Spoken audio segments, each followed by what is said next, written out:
Thank you, Mr. President. I come to the floor with my colleagues, the Senator from Minnesota and my colleague, Senator Murray from Washington, along with the other women who have already been here to talk about this important issue of paycheck fairness.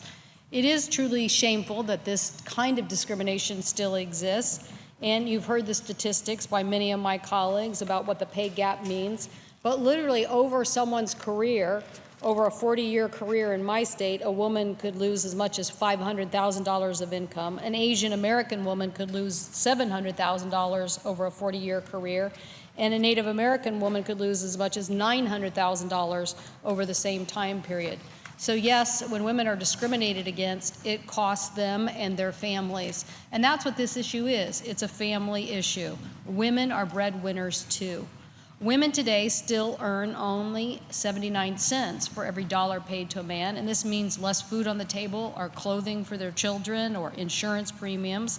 And so what we need to do is make sure that we're listening to these stories and acting.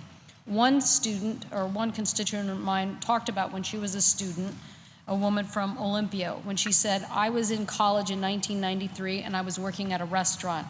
The job enabled me to pay my way through school with no student loans. But a young man several years younger than me with less experience was making a larger wage. When I found out about this, I politely asked the owner why he was making more money. The owner was caught off guard and gave me no reason whatsoever. And in fact, the thing that really stuck in my craw," she said, was the fact that the young man said that he had the job so he could support a gaming habit. She said, "On the other hand, I had no other recourse to pay for my college education than to work 7 days a week for 5 years to get my bachelor's degree."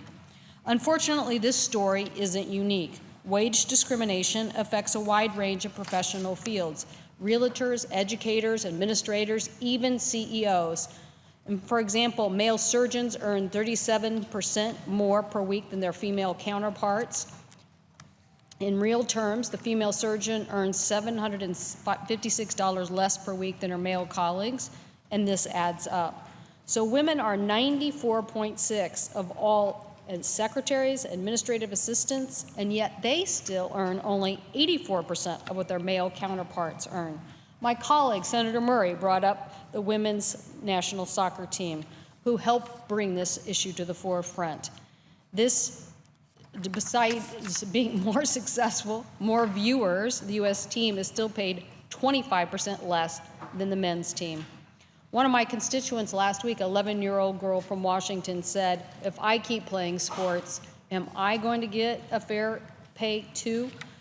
Young women are asking us to do our job, to make sure that we pass legislation that helps, and that's why we commend Senator Mikulski for introducing the Paycheck Fairness Act and her tireless efforts on this legislation.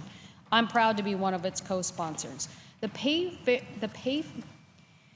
Fairness Act requires us to pay for the job, not to discriminate against the gender. It would strengthen the penalties for discrimination and give women the tools that they need to identify and confront unfair treatment. It would make sure that we recognize that women are breadwinners too, and that we will get the equal pay that we deserve. That's why my colleagues are coming to the floor today to say that we should pass this bill this year, that we don't need to commemorate another day of what women have done for our country, but what we need to do is receive the equal pay for the equal work that we are doing. So I thank my colleagues for helping to bring attention to this, and I encourage the passage of this legislation. And with that, Mr. President, I yield the floor.